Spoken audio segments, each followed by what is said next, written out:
Pemirsa, 81.000 hektar lebih lahan milik PT Paramitra Mulia Langgeng hangus terbakar. Pihak perusahaan mengklaim warga telah melakukan pembalakan hutan dengan cara dibakar di wilayah kawasan miliknya.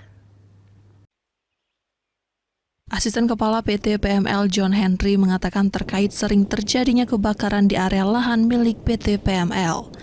Pihaknya mengakui memang ada, namun kebakaran itu sering terjadi akibat adanya pembukaan lahan oleh oknum warga yang melakukan aktivitas berladang di dalam areal milik PT PML. Menurut John, warga dengan sengaja membuka perladangan di dalam hutan lindung tersebut dengan cara dibakar yang menyebabkan terjadinya beberapa titik hotspot kebakaran. Akses titik hotspot kebakaran yang terjadi di hutan lindung tersebut sangat sulit dijangkau pihak PT PML, sehingga tidak dapat dikendalikan dan menyebabkan kebakaran melebar kemana-mana.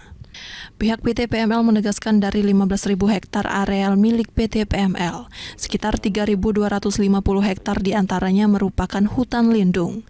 Namun hutan lindung tersebut kini sudah berubah fungsi menjadi lahan perkebunan warga seperti kebun pisang dan jagung. Dari data yang diperoleh pihak PT PML, luas lahan yang telah terbakar terdapat 81 hektar. Tapi itu imbas dari pembukaan lahan dari masyarakat juga. Seperti di hutan lindung itu kemarin ada beberapa titik yang sulit kita kendalikan karena dari hutan lindung itu akses kita nggak ada ke sana. Jadi api-api itu sempat menyebar kemana-mana. Dari Ogo Selatan, Teddy Hendrawan, iNews melaporkan.